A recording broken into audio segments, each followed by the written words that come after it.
Hello, my dear students. I'm Amit Ajmani, your science mentor, and I welcome you to Sri Jayendra Rank Zone classes.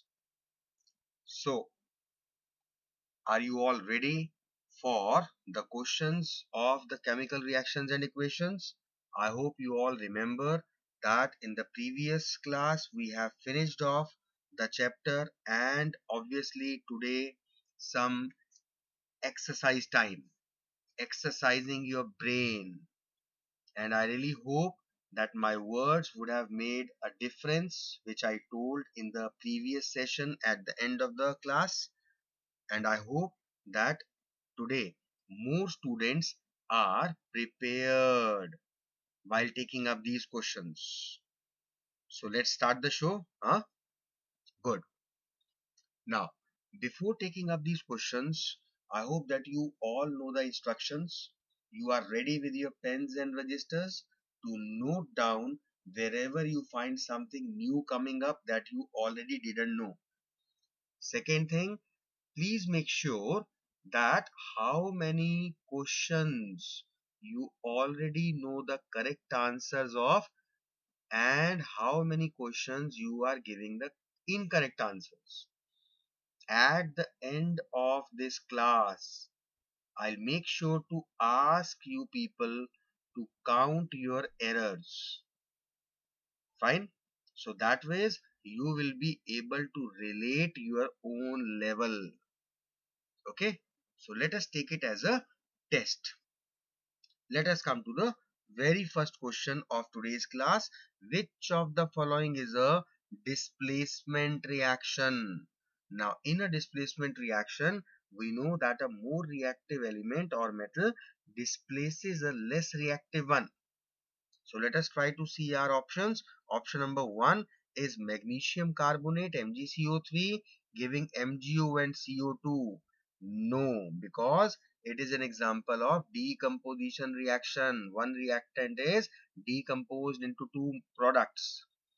Next, 2Na plus H2O gives NaOH plus H2. Now here this Na has actually displaced hydrogen. So this is an example of displacement reaction.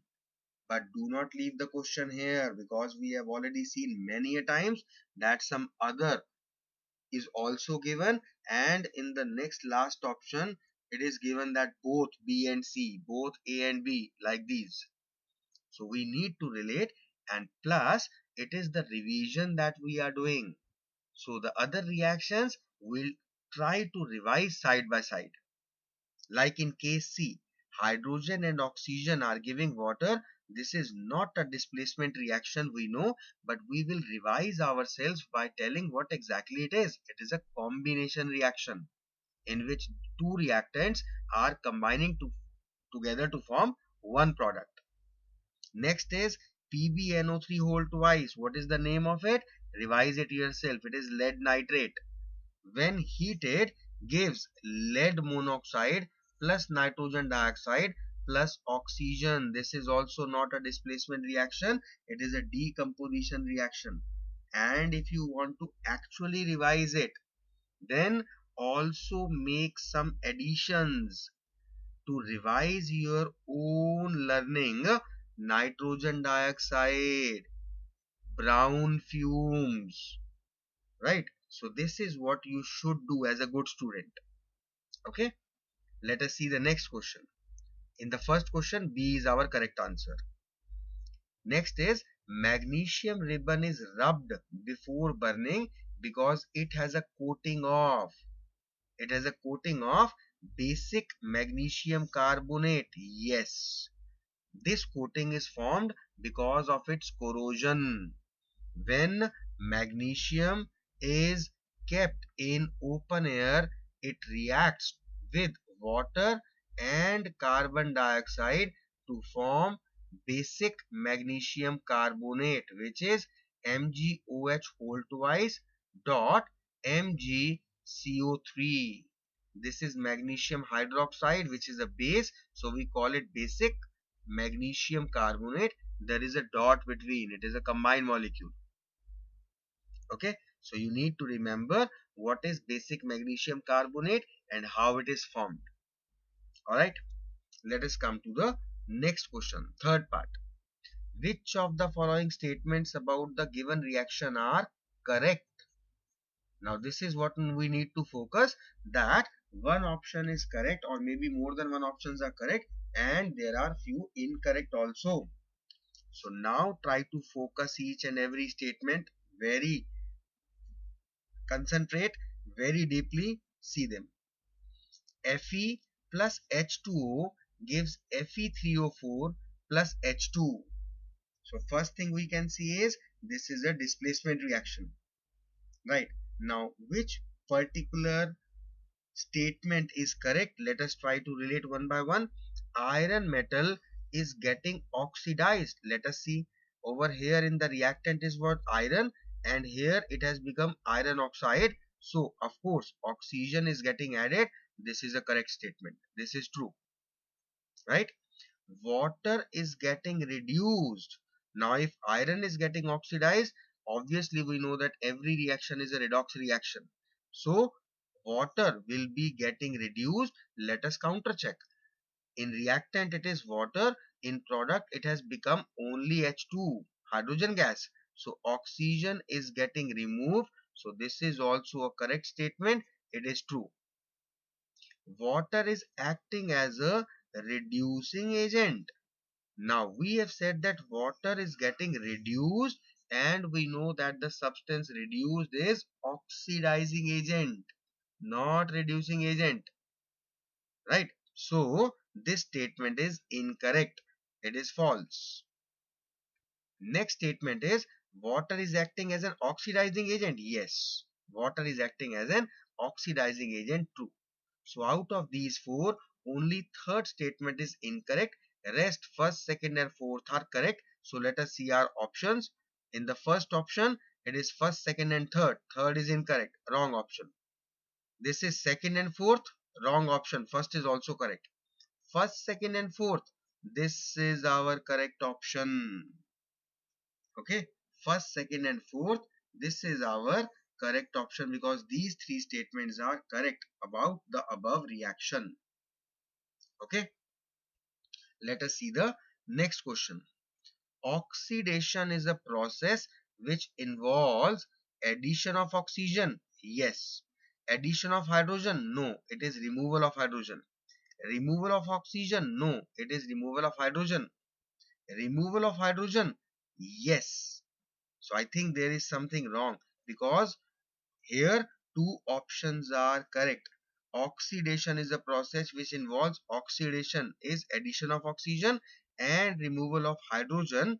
So if we are taking both these, no such option is given to us. So there must be some misprinting. Otherwise, addition of oxygen and removal of hydrogen both are termed as oxidation. Fine. So we need to relate. And I don't think that these kind of any typographical error or any printing error you will find there in your exam. Otherwise, must have been given an option both A and D.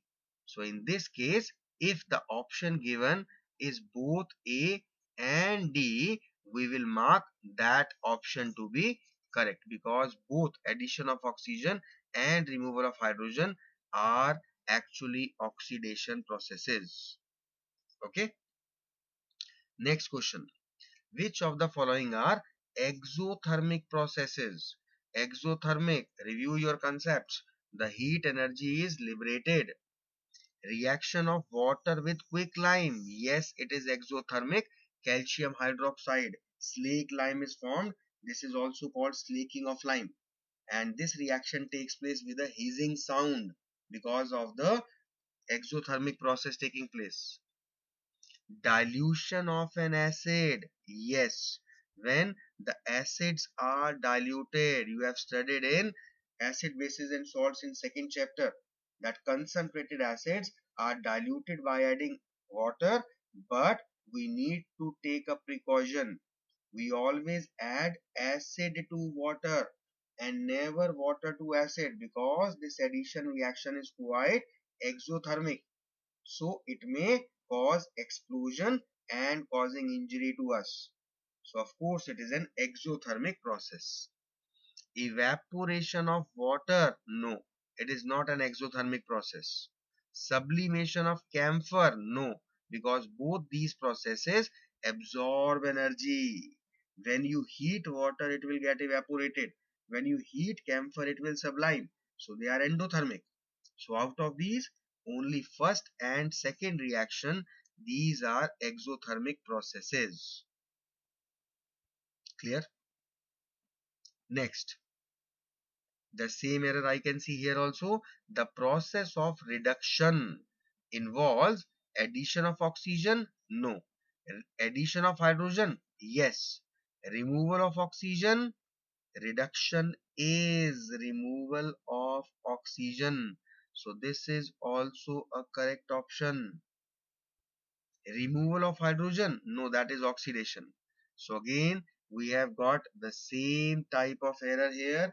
There must be something wrong, some printing error. We are humans, maybe it has been typed a bit wrong or something wrong in it. But in this case, again, addition of hydrogen and removal of oxygen, both are reduction. So our answer should be both B and C. And don't worry, these type of errors you won't find in your actual exam. So there is a question coming in the mind, sir, what if the same thing comes in the exam, what will we mark? Either B or C, which one? No. If this printing error comes, it will be coming with the correction slip in which you will be told to correct it. Okay. Next question. Three beakers labeled as A, B and C, each containing 25 ml of water, were taken.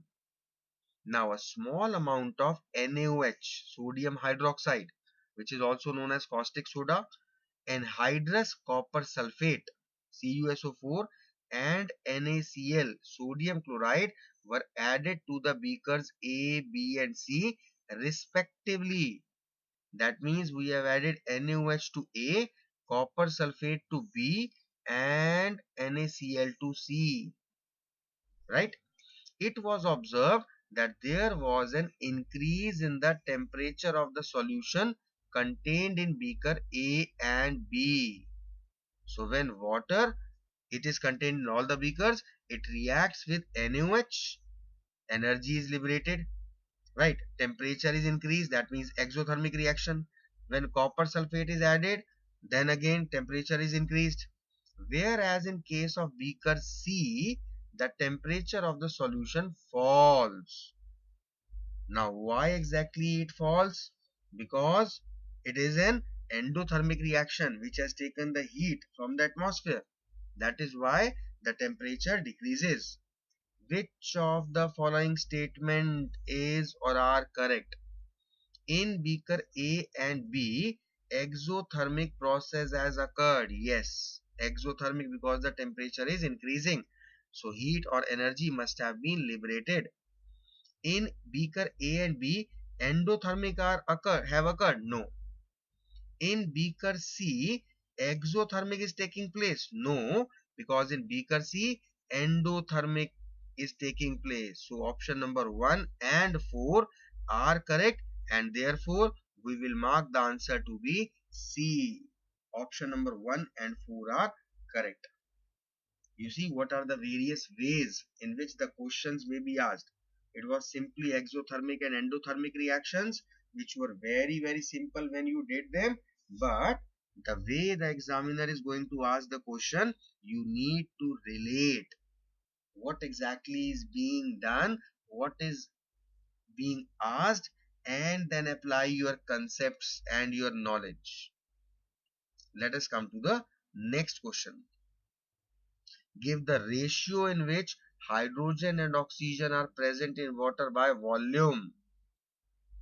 When we talk about the volume, the volume is, we know that it is 2 is to 1. We have seen H2O two atoms of hydrogen combine with one atom of oxygen. Now this exactly is very interesting. 1:8.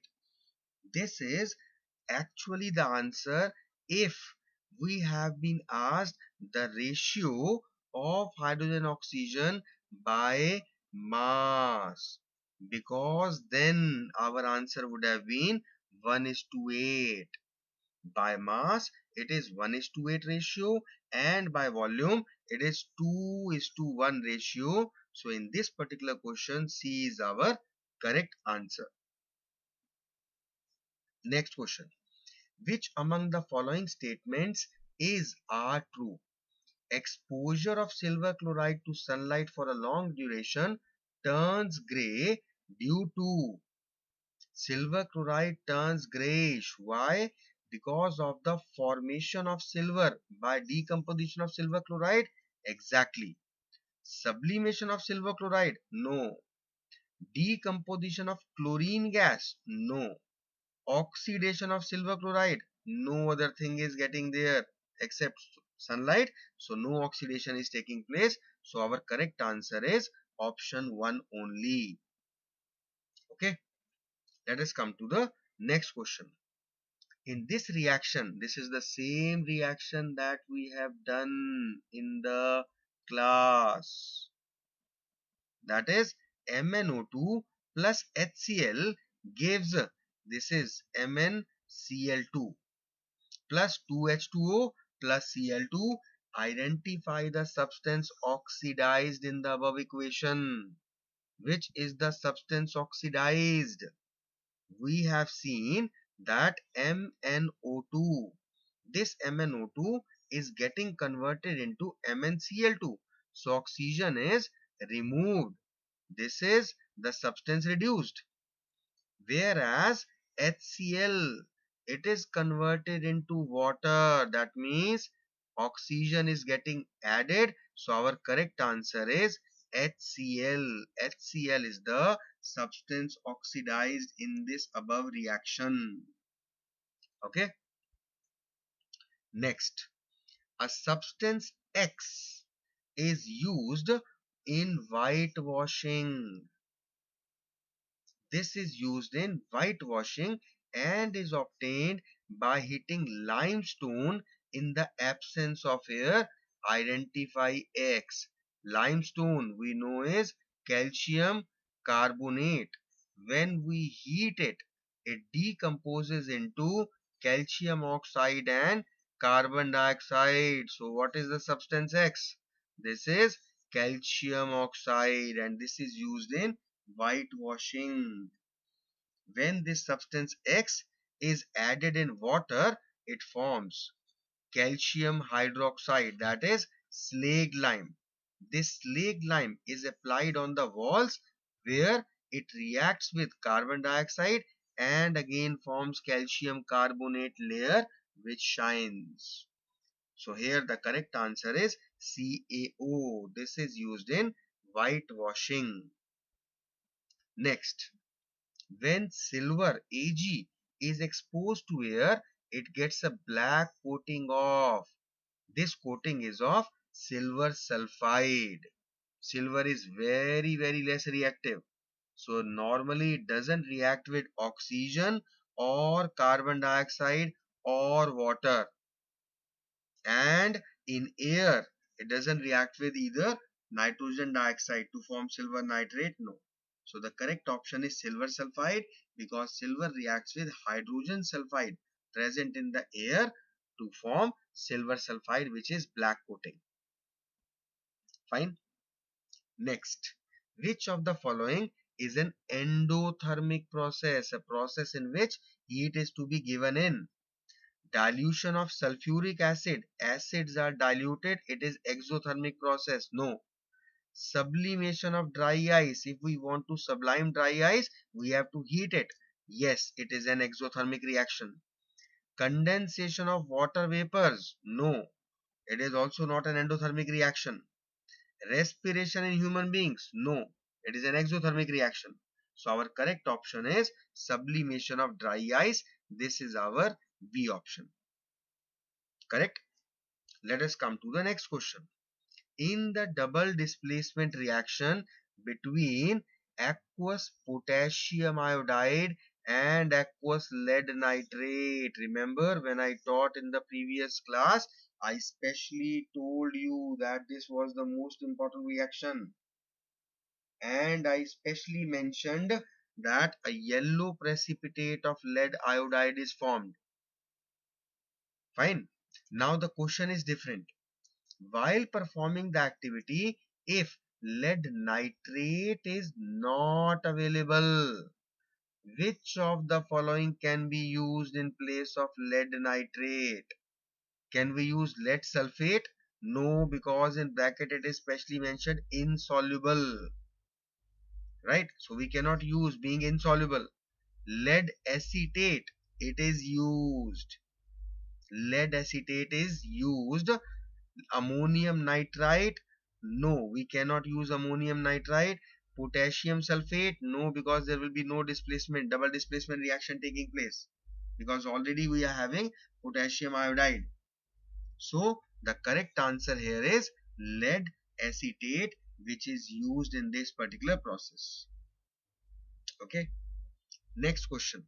Which chemical reactions takes place when electricity is passed through water? It is electrolysis. And electrolysis is nothing but electrical decomposition. So it is the decomposition reaction taking place because water is decomposed into hydrogen and oxygen. Fine. Let us come to the next question. Select the oxidizing agent in the following reaction. We know that oxidizing agents are those which get reduced. So ultimately we need to find the substance reduced. Let us see. Here H2S is in the reactant, which becomes only S. That means hydrogen is removed from it. So this is substance oxidized. Reactant is iodine, which becomes Hi in the product. That means hydrogen is added to it, and addition of hydrogen is called reduction. So iodine is the substance reduced, and hence it will be the oxidizing agent. So iodine is our correct option. This is our answer to this question. Clear? Come to the next question. A substance added to food containing fat and oil is called antioxidant, because we are adding these to prevent rancidity. Okay. Next, the condition produced by aerial oxidation of fat and oils in food marked by unpleasant smell and taste is called rancidity. You don't have to even think about it again. It's just simply rancidity. Next question.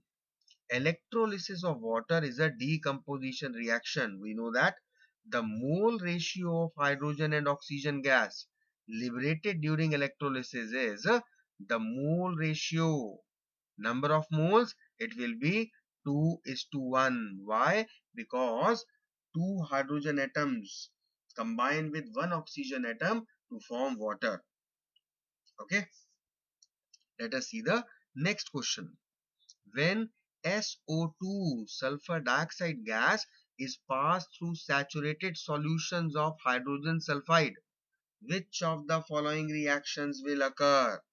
So when sulfur dioxide reacts with H2S, double displacement reaction takes place. So which reaction will occur? Sulfur dioxide plus H2S will give sulfur and water, or sulfur dioxide with H2S gives 3S plus water, or sulfur dioxide plus H2S gives S plus H2O, or it will give H2 plus SO3. First thing is, it's always sulfur and water that is getting formed. But now the difference is the balancing. So just check out which one of these reactions is balanced, because the products and reactants in the initial ABC part, they're all same. The difference is the number of atoms. So we have to see the balancing And if you check out the balancing, the first option is correct, because in reactant side there are the sulfur are 1 here and 2s, 2 here, it becomes 3s. Hydrogen are 2 and 2, 4, and oxygen are 2. Got it? If you relate the second option, you see that here we have got 4 hydrogen, here in the product we have got only 2 hydrogen, balancing is not done. In the third case also, 2 sulfur atoms in the reactant, but in the product only 1. So the first is the complete balanced equation of the reaction occurring between sulfur dioxide and water. Clear? Let's come to the next question. Name the products formed when iron fillings are heated with dilute hydrochloric acid. Iron is reacting with HCl, hydrochloric acid. So we know that double displacement reaction will take place, of course, and sorry, displacement reaction will take place, of course, and it will be FeCl3. This is important. Ferric chloride is formed along with liberation of hydrogen gas. So ferric chloride is okay, but not water. Fe2 chloride, no, water is not here. Fe2 chloride, no. Fe3 chloride and hydrogen gas, this is our correct option. Okay, so side by side you can counter check by writing the reaction, so that you are absolutely sure that your question is correct. Next question. Pb plus CuCl2, that is lead plus copper chloride, give PbCl2 plus Cu, lead chloride plus copper. Now this above reaction is an example of, here we can see that the lead has displaced copper and come in place of copper. Such reactions are called what? Displacement reactions. These are not combination reactions, because the products are two. It is not double displacement, because for double displacement we require both the compounds. But here we have got one element, lead, right? It's in the elemental form. Decomposition, no, because in decomposition the reactant should be one. So this is displacement reaction. Okay. Next, which of the following gases can be used for storage? We need inert gases, right? Nitrogen is an inert gas, oxygen is not. Helium is an inert gas, carbon dioxide is not. Helium or nitrogen, this is correct option, because both the gases, helium is inert and nitrogen is very unreactive. Okay, let's come to the next question. A dilute ferrous sulfate solution, ferrous sulfate is FeSO4, was gradually added to the beaker containing acidified permanganate solution. Now the light purple color of the solution fades and finally disappears. Which of the following is correct explanation for the observation? Now this acidified potassium permanganate solution, always remember that this potassium permanganate solution is an oxidizing agent. Always. You will find it in other chapters also. KMNO4 is an oxidizing agent. So it will oxidize FeSO4. Just remember it.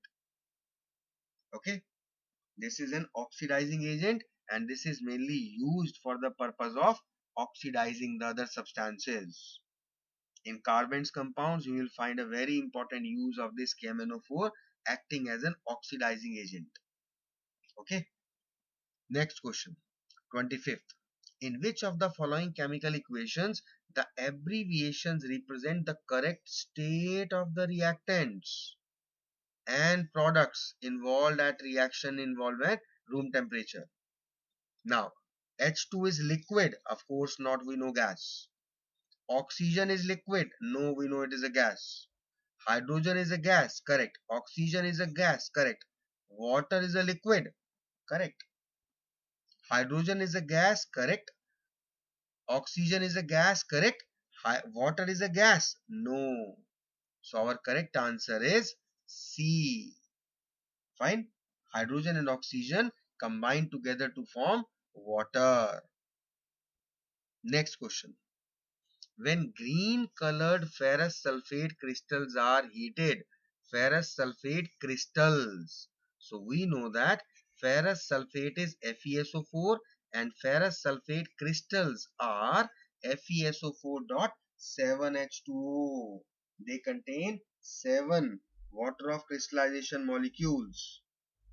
So here now the color of the crystal changes because on heating these water molecules they get lost in the atmosphere. So the correct answer is it loses water of crystallization upon heating. Clear? Let us come to the next question. HNO3 nitric acid reacts with calcium hydroxide to form CaNO3 whole twice and water. It is an example of, try to relate the reaction. Here this Ca is displacing H and H is displacing Ca. So it is an example of double displacement reaction. Right. Next option is displacement. No, it is not. Neutralization reaction. Now we have to think the question with a different perspective. Let us see. This HNO3 nitric acid and COH whole twice. It is a base. And acids and bases are reacting together. And of course, their reaction is called neutralization reaction, which is forming salt, calcium nitrate plus water. So it is neutralization reaction also. Is it combination reaction? No, because for combination there should be one product, which is not. So our correct option here is, out of the given options, second and third. These are the right options for this particular reaction. Next question. Burning magnesium ribbon is brought in the gas jar of carbon dioxide. Now, which of the following statement is correct? It keeps on burning. It is correct. It gets extinguished. No, because magnesium ribbon it burns. Although carbon dioxide is non-supporter of combustion, but burning magnesium, it breaks carbon dioxide into carbon and oxygen helps in burning. Absolutely correct reason why it keeps on burning. Carbon dioxide is a supporter of combustion. We are not going to believe it and not going to accept it. So it is wrong. So the first and the third statements are correct. We will mark first and third. That is the B option. I hope you are getting all, and I hope you are also noting down where you are right and where you are wrong. And I really wish that many of you, many, not all, I know that I should not be that much actually over expectant, but many of you, I really wish that they are all getting all the answers correct, with an exception of one or two that is acceptable, not much of an issue. But most of the answers are correct. That is good going. What about the rest of the people? Rethink. But let's continue. There are many questions. Maybe your luck will favor you in the other questions. Next question. What is observed when a solution of potassium iodide is added to silver nitrate? Now, potassium iodide is Ki, silver nitrate is AgNO3. Now, when the reaction takes place, potassium and silver, they will displace each other. So, we will get potassium nitrate and silver iodide. Now, this silver iodide is a precipitate, yellow colored. So, when this reaction takes place, we will observe yellow precipitate of silver iodide is getting formed. You need to remember it. Silver iodide precipitate is formed, correct? But it's not white. They are yellow precipitate. Okay.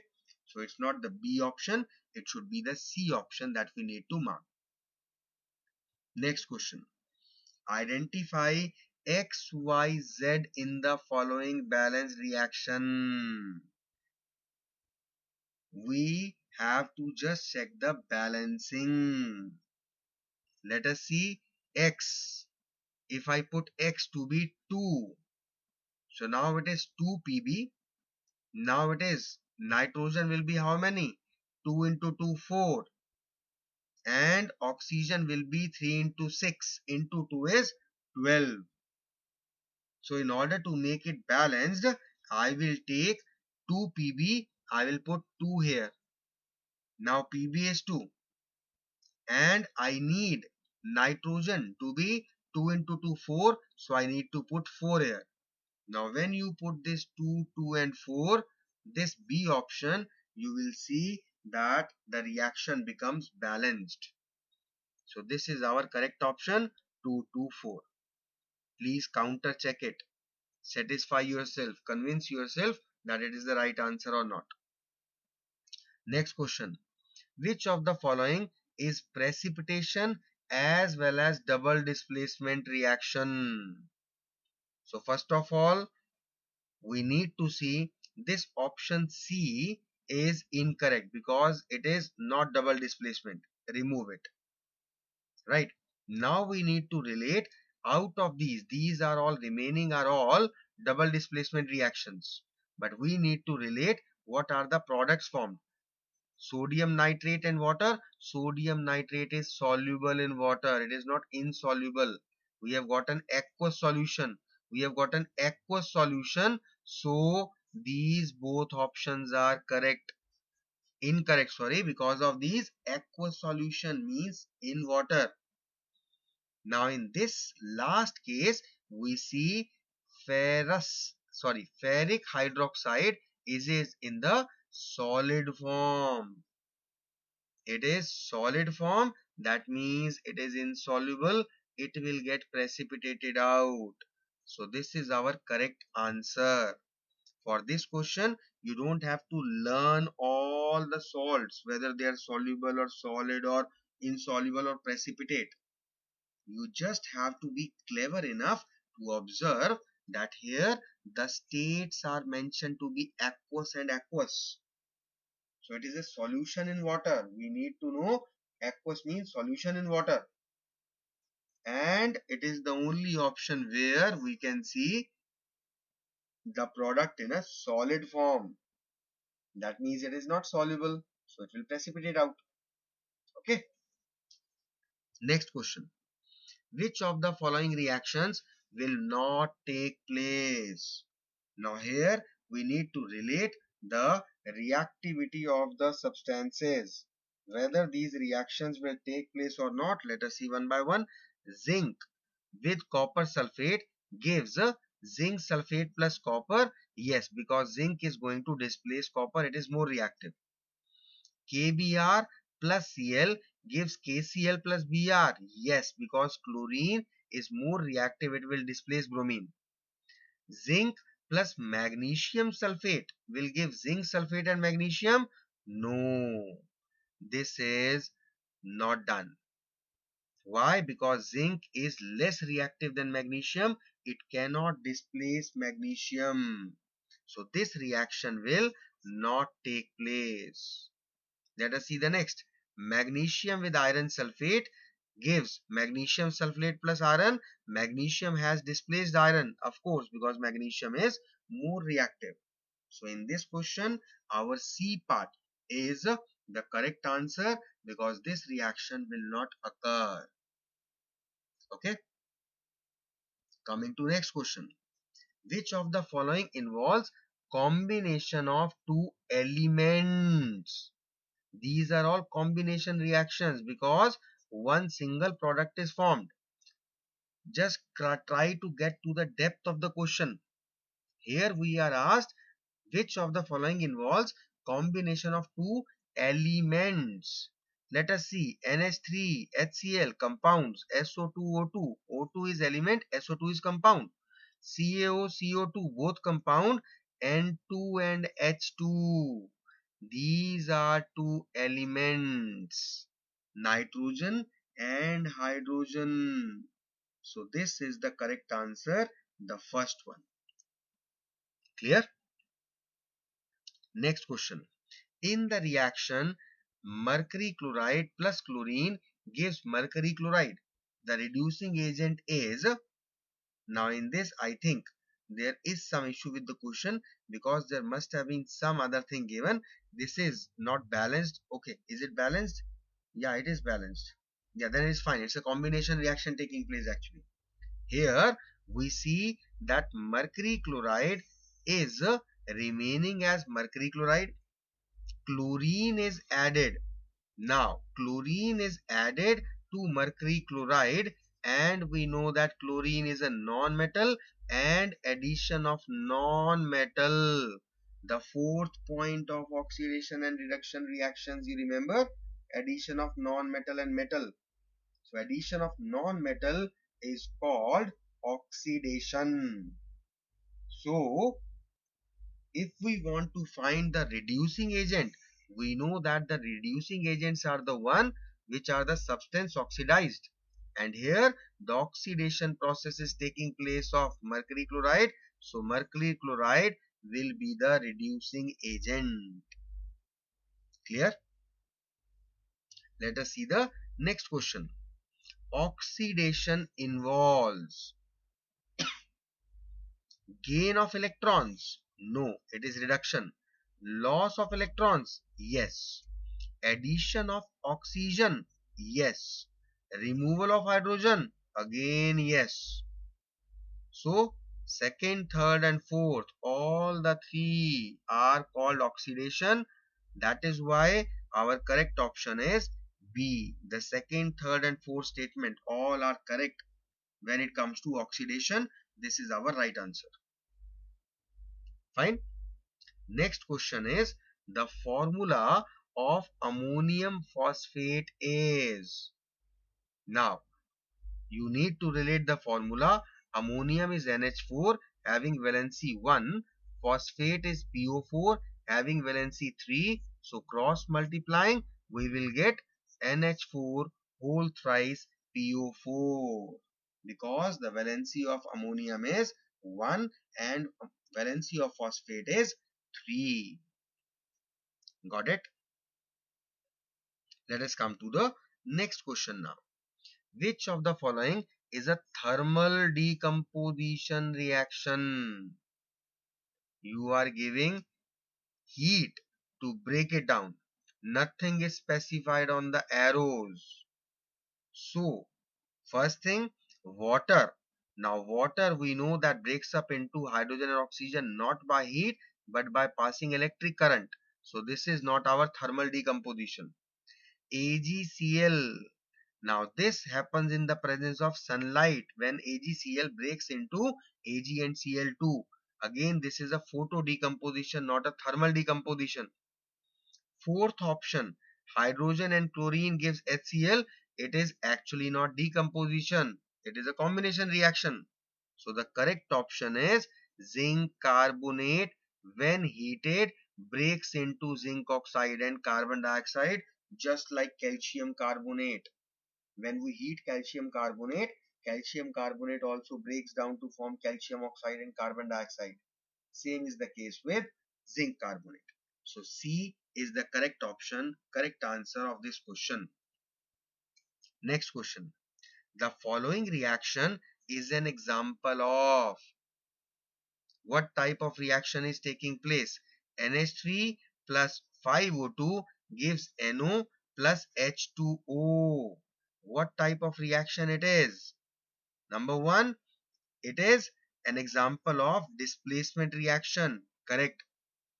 Why? Because oxygen and nitrogen are displacing. Is it an example of combination reaction? No, because the products are two. Is it a redox reaction? Of course, yes. Because here exchange of ions taking place. Is it a neutralization reaction? No, because neutralization reaction takes place between acids and bases. So the first and the third are our correct options. So we will mark C to be our correct answer. Okay, let us come to the next question. Question number 39. Which of the following statements about the given reactions are correct?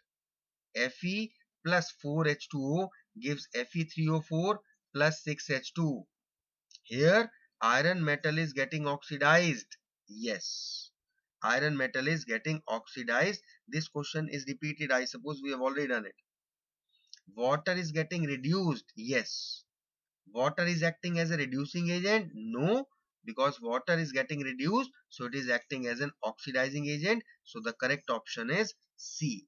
We have done the question previously also. It has been repeated two times, means two different years it has come. Right? Next question. Again, this is same. We have already done, and this has also been repeated in exams. Which of the following are exothermic processes?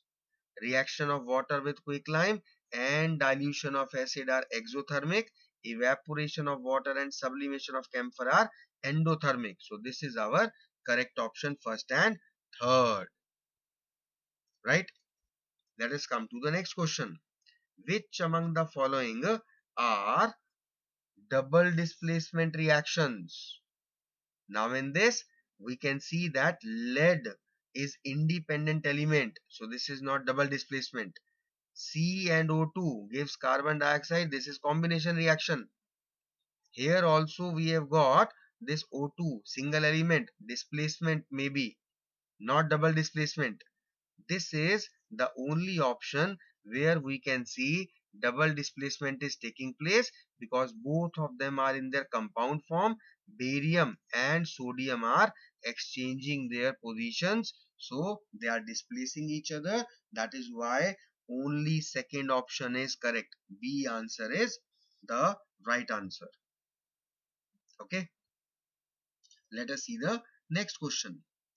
Barium chloride on reacting with ammonium sulfate. Barium chloride is BaCl2. When it reacts with ammonium sulfate NH4 whole twice SO4, it forms barium sulfate BaSO4 plus ammonium chloride is NH4Cl. Now BaSO4 is a white colored precipitate, number one. Another thing, this is of course an example of double displacement. It is displacement? No. It's a precipitation reaction? Yes. It's a combination reaction? No. It's a double displacement? Yes. So, which type of reaction it is? Both precipitation as well as double displacement. So, our correct option is second and fourth. Quite simple one. This we have done lot many times while we were teaching.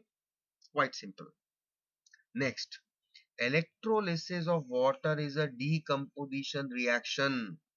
The molar ratio, you see, this question has also come before we have done. The number of moles over there is was mentioned, the number of moles. Here he has just changed two words. Number of moles has been replaced with molar ratio. But the answer remains the same. 2 is to 1. Okay. Next question.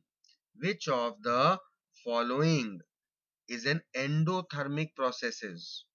Dilution of sulfuric acid, sublimation of dry ice, condensation of water vapor, evaporation of water. In this, we know that sublimation and evaporation of water, these are the endothermic processes. The same question has been asked with different options in a different way. Over there, which of the following was an exothermic process? Over there, we have marked the correct answer: dilution of sulfuric acid and condensation of water vapors. So you see, he has changed the starting point of the question. all the rest of the options are same. That is why some of the students may assume, sir, this is also repeated. It is not repeated, it is a different question. If you try to relate what was initially earlier in the class that we did, it was which of the following were exothermic. Here he is asking which of them are endothermic. Same question asked to different years in the exam in two different ways. Okay. Next question. Which of the following gases can be used for storage of fresh sample of an oil for a long time? Again, the answer is inert gases, helium or nitrogen. This same question has been asked till here only. Which of the following gases can be used for storage? But next time when it was asked in a different way by adding to fresh sample of an oil for long time. Right? Because we want to prevent rancidity. It's a oil containing food item. Okay. Next question. The following reaction is used in the preparation of oxygen gas in the laboratory. Potassium chlorate, KClO3 is potassium chlorate. When we are heating it using a catalyst, it breaks down to form potassium chloride and oxygen. Now we see that KClO3 is a reactant breaking down by heating, so it is a decomposition reaction. And because heat is supplied to it, it is also an endothermic reaction in nature, right? So the correct option is A. Let us see the other options. It's a combination reaction. No, it is just opposite decomposition. It's a decomposition, yes, but accompanied by release of heat. No, it is not exothermic. Heat is not released, it is absorbed. It's a photochemical decomposition. Photo means light. No light energy is required. Exothermic in nature? No. So the correct option is A. Okay. Next question. Which one of the following processes involve chemical reactions? Storing of oxygen gas under pressure in a gas cylinder? No. No chemical reaction is taking place. You are just applying pressure, storing oxygen. Liquefaction of air, you are just cooling it. Air is not reacting, no new compounds are formed, so no chemical reaction taking place. Keeping petrol in china dish in the open, the petrol is going to evaporate. Once again, change in state, liquid is converted into vapor. No chemical reaction taking place because it will remain petrol vapors only. Heating copper wire in presence of air at high temperature, now you are heating. Now it is a chemical reaction because copper oxide will be formed, new compound will be formed, and this is what is the characteristic of a chemical reaction. Next question. In which of the following chemical equations the abbreviations represent the correct states of the reactant and product? This question has also come two times in different years. Now these are not actually the typing errors. These are deliberately done to show these are different years question papers. So if a question has been repeated and it is here in this particular chapter 2 or 3 times, that means that question has been asked twice or thrice, and it becomes more important to understand and relate the question.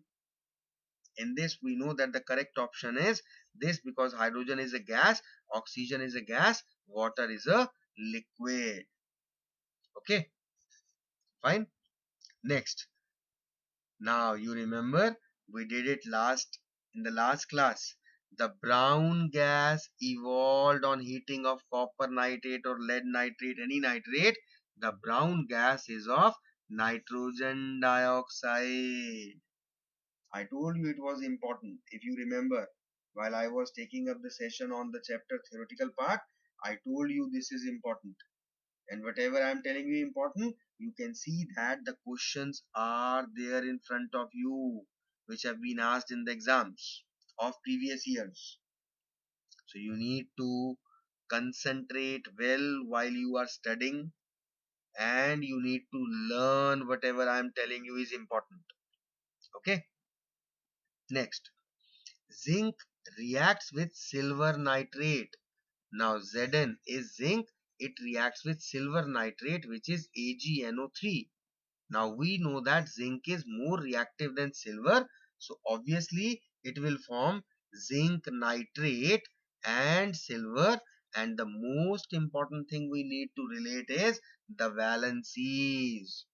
The valency of zinc is 2, so the formula of zinc nitrate will be ZnNO3 whole twice. And this is what is important, because in first and second, this is the main difference. The product here is also zinc nitrate and silver. Zinc nitrate and silver. What is the difference? It is the difference between the valency. In the second option, it is given that the valency of zinc is 1. That is why the formula is ZnNO3. But we know that it is wrong, because the valency of zinc is 2. So the actual answer should be the first option, ZnNO3 whole twice. Okay. In the fourth option, something new is given, ZnNO3 whole thrice. Valency of zinc is 3. No. Okay. Next question. MnO2 plus HCl gives MnCl2 plus H2O plus Cl2. The oxidizing agent is, very beautifully asked. This same question you will find above, but there the question was the reducing agent is. Here, because this reaction is so important, so he is giving it again and again in the examination in different ways. Now we know that the oxidizing agents are those which are actually substance reduced. So we need to find out which substance is getting reduced. Let us try to find out. MnO2 in the reactant, and it is converted into MnCl2, losing oxygen. So we simply found our substance reduced. This is MnO2, and because it is substance reduced, it will be our oxidizing agent. So the correct option is simple, manganese dioxide, MnO2. Clear? Next question. AgI, silver iodide, when kept in sunlight, breaks down into silver and iodine. The color of iodine is, we should know that the iodine is purple in color. Okay. If you know, very good. Otherwise, you need to note it down that iodine is of purple color. Next question. The substance that take part in a chemical reaction is known as, quite simple, the substance which takes part. These are the reactants, of course. Products are not the substances which are taking part. They are the substances which are formed as a result of the reaction. Element, no, because it may be element, it may be compound. None of these, of course not. We have got our right answer to be A. Next question. In the chemical reaction of iron powder plus sulfur gives iron sulfide. Iron powder, let us try to relate the reaction, plus sulfur gives iron sulfide. The product is, obviously it is iron sulfide. Very simple question. Such simple question also come in exams. Depending upon your luck, if you get it, you are going to score well, you are going to get cleared. So just pray to God you get these type of questions. And next question is, chemical change is generally, is it reversible, irreversible, both A and B? None of these. Chemical change is generally irreversible. You cannot convert a chemical change. Under special conditions you may convert them, but generally word is used, so it is generally irreversible. Next question. If the number of atoms of each element is equal on both sides of an equation, then the equation is called obviously balanced. Now just think about what exactly are the options given. Skeletal and unbalanced. Come on, we know these are one or the same things. Skeletal is just unbalanced only. Fine. So this is just how he's trying to make fool of us. But we are smart and we need to prove that we are smart. Next question. The color of copper oxide. Copper oxide is black in color. If you already know, very good. If you don't know, note it down. The colors are very important. Iodine, purple color, copper oxide, black color, barium sulfate, white colored precipitate, lead iodide, yellow colored precipitate, aluminum hydroxide, white color precipitate, copper sulfate, blue color, copper nitrate, blue color, magnesium sulfate, zinc sulfate, colorless, iron sulfate, green color. These colors are all very important. Make a note separately. As and when you are reading the chapters, anything you come across, if the color is mentioned, just make a separate page where you are writing all the compounds with their colors. Right? Just make sure that you read that page once in every 10 days. After 1 month, you will never forget them. Okay. Next question is calcium oxide and carbon dioxide is formed due to decomposition of. Now calcium oxide and carbon dioxide are formed. That means these are our products. So which should be decomposed? Ca should be present and O and CO2. It is CoCO3 which is calcium carbonate. Heat. When we provide heat to calcium carbonate, it decomposes to form calcium oxide plus carbon dioxide. Okay. Next, on burning magnesium in air, we will get magnesium oxide. We are burning, that means magnesium plus oxygen. Obviously, it will be magnesium oxide. Next, the metal that can displace iron from its salt is mercury. No, it is less reactive. Gold cannot, silver cannot. It is the zinc metal which can displace iron from its salt because zinc is more reactive, and this is what we require for displacement reactions. Okay.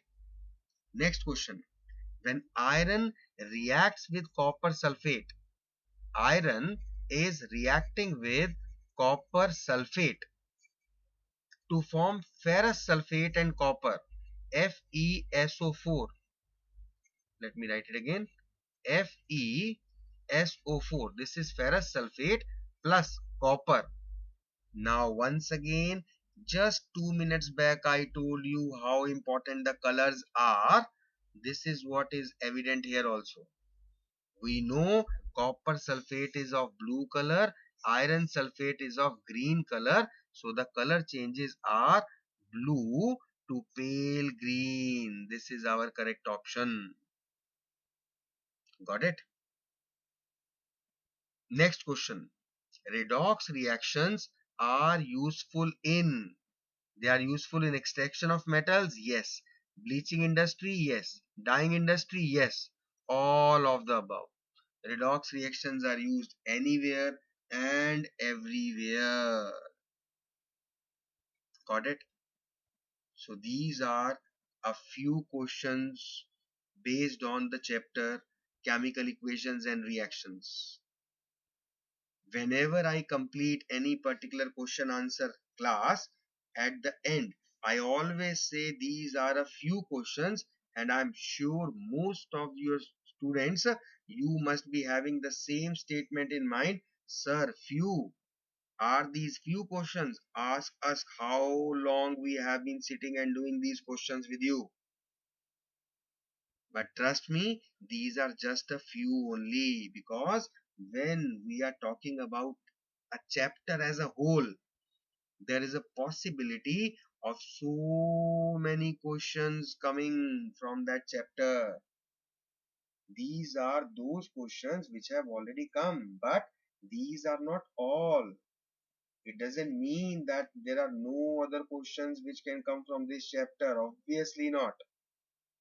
So that is why we need to relate the whole chapter And that is why I always say that these are just a few questions.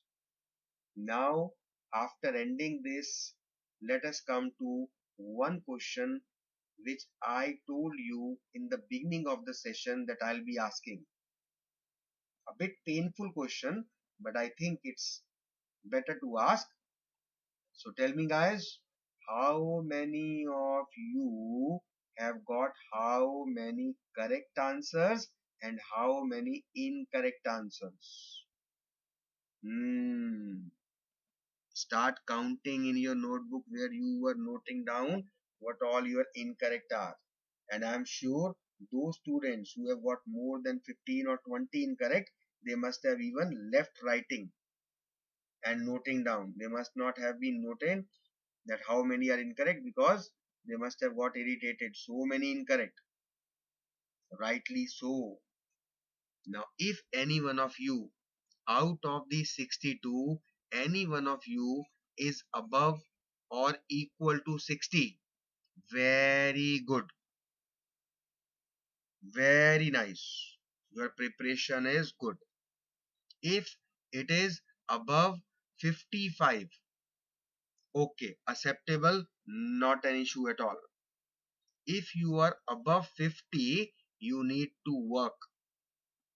And if you are below 50, you need to work harder.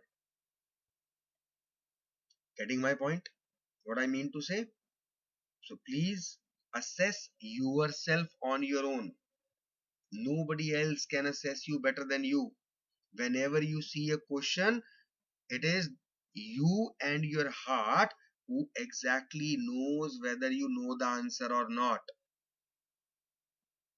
By your facial expressions, by your any kind of sitting posture expressions or anything, the people around you will observe you, will try to make a guess, will try to manipulate whether you know the answer or not. You are the first and the only person who exactly, who precisely, who accurately know within your heart whether you know the answer or not.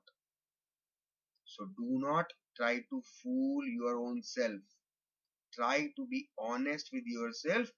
And once again, it is just a preparation time going on. No problem if you are committing mistakes, because that is what we are here for.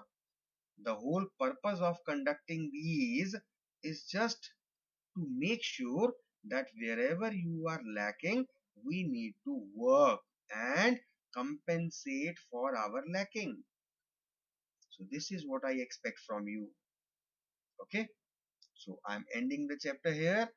In the next class, of course, we'll be starting up with the new chapter because this has been over. And till then, just make sure that you revise, you learn, and you know everything related to this chapter, especially the answers to all these questions that we have discussed today. Okay, guys? So I hope by the end, all's well that ends well. That means you are able to understand all the questions and their answers, and you will keep up with the good work. So we'll meet you in the next class. Till then, stay happy, stay healthy, take care of yourself, and have a good time. Goodbye, everyone.